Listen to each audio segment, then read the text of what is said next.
When I was a little girl, we spent a lot of time in the Poconos. To this day, the smell of bug spray and pine needles immediately brings me back to the little house my uncle built with his own 2 hands in the woods of East Stroudsburg. There's a black bear population in that area, and the little I know about black bears makes them strike me as fairly zen.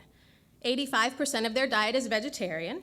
Confrontations with other animals are rare and usually due to hunger rather than any territorial claim.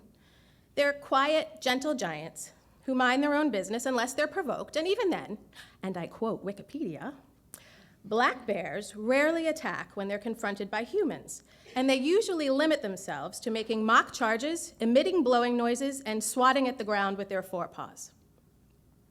I never actually saw a black bear directly in front of me as a child, but my cousin found a cub once, and he started playing with it. It was just so cute. When my aunt saw him with the cub, she quickly whisked him into the house. She knew that if there were cubs, then the mother bear must be close by. Our mothers explained to us that mama bears, like all mothers, are very protective of their young. A mama bear is capable of killing you, even if she doesn't mean to. Sometimes I feel like a mama bear. I try to mind my own business. I avoid unpleasant confrontation. I like fish and veggies, and I get very cranky when I'm hungry. And I too feel that it's my job to fiercely protect my young.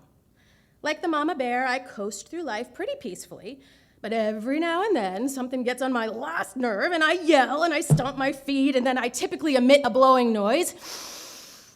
And then I lumber away and I collect myself. When my son was 3, he went through this phase where he would smack anything that was red. This phase just so happened to correspond with the holiday season, when on any given day, people would walk by his stroller wearing festive red sweaters. There was one instance when I was paying for a gift at the children's place, and my little Houdini managed to wiggle his way out of the stroller and toddled over to the register next to us, where an older woman in a bright red sweater was paying for her purchases. Smack, right across her back. Now, it couldn't have hurt. He was 3. It was like being smacked with a Q-tip. But I was really embarrassed. I stooped down so that I could look him in the eye. I was just about to say, "No hitting. We do not hit people." But I didn't even get out the "n" when she smacked him back.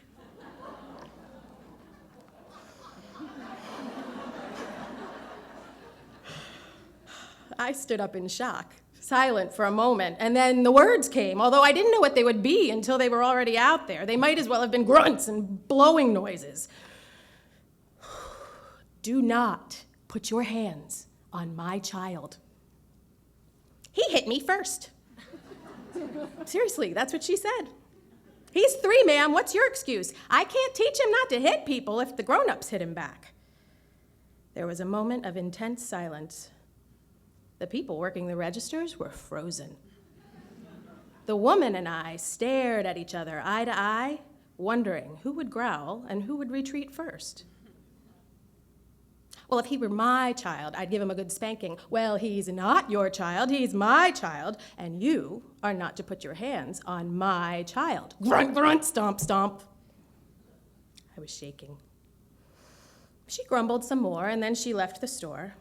And later, I thought of about 100 better things I could have said. Roaring things. I don't remember any of them now. What would I do differently if that happened again today? Maybe nothing. As the mama bear, I said what I needed to say in defense of my child. Had she gone after him again, I may have just swatted her to the death, although not on purpose, of course. Telling this story today may be 8 years late and $1 short, but I have something to say to that woman as a human being rather than as a stunned mama bear. Dear lady in the red sweater, I'm very sorry my 3-year-old smacked you, but I stand by what I said, which is that you have no right to put your hands on any other person's child or on him. We are never going to solve issues of violence and aggression in this world by modeling violent and aggressive behaviors. We also need to respect the parenting strategies of others, hopefully with a little kindness, and with the understanding that we don't get the whole picture of a family in the snapshots that unfold in public. You'll be happy to know that my son doesn't hit people anymore, even if they're wearing red. Sincerely, Mama Bear of an energetic boy. I probably could have written that 8 years ago, but what I may not have considered back then that I can offer today, thanks to a little time and perspective, is this.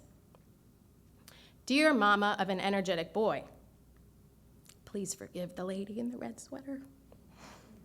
She may have been having a really bad day or week or life. A person who smacks a 3-year-old is likely having a much worse day than you are, and you didn't need to do anything more than what you did, which was to be the mama bear who protects her son and then knows when to walk away.